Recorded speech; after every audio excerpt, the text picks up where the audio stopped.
Morning. We are a broad base of business across America. We represent some 37 states. We touch all aspects of the economy, and we have come together here this morning unified in one particular request, and that is that we pass comprehensive climate change and energy policy legislation this year. We are prepared as business to invest, to innovate, to transform the energy sector of this country and of the world. The way we source energy, the way we deliver energy, the way we use energy.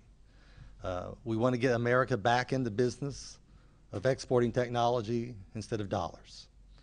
In order to do that, we need comprehensive legislation.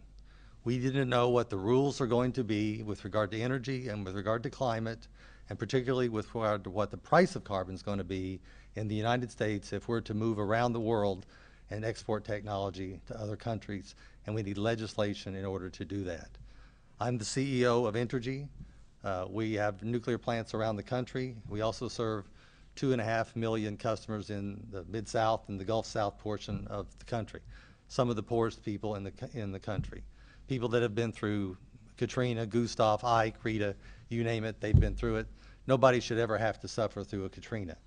Last night, I was talking to Secretary Salazar, and he asked me what happens to New Orleans when sea level rise is not an inch from thermal expansion, but meters due to land ice melt in West Antarctica and Greenland.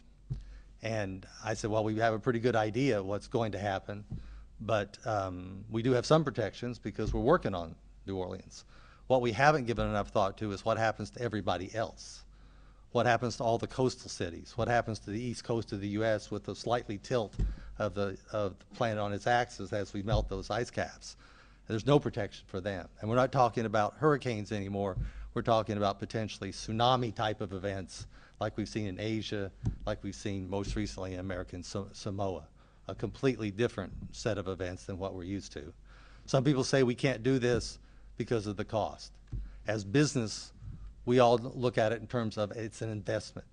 In this case, it's an investment that by all facts, figures, analysis pays back many times over.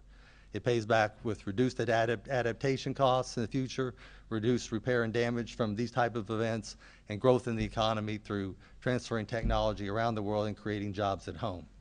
Some people say we can't do this because there's some things that are uncertain, but in large part that is precisely the reason we need to act, because of the uncertainty, not necessarily because of the things that we do know. We do know a lot, as you all know. We are virtually certain climate change is occurring, and it's occurring because of man's activities. We're virtually certain the probability distribution curve is all bad. There is no good things that's going to come of this. What is uncertain is exactly which one of those things will occur and on what type of time frame. In that probability distribution curve is about a 50% probability that about half of all species will become extinct or be subject to extinction over this period of time.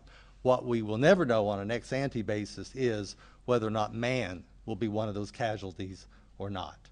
We condemn Wall Street for taking risks with our economy, risks that all of you are working very hard to reverse. But at the same time, we're taking exactly the same type of risk with no upside whatsoever with regard to our climate, failing to practice even the most basic risk management techniques in terms of climate change reduction. We talked a lot in this issue about us and we. And as all of you know, this is not about us. This is about our children. This is about our children's children. When our children are born, we know at that moment in time that there isn't anything in the world we wouldn't do for them. And as they grow, we know for certain that we give up our lives for our children. For some reason, we won't do this. We're cheating them out of their future, and we're doing it with our eyes wide open. And that's exactly how history will judge us if we don't pass comprehensive energy and climate change reform now. Thank you.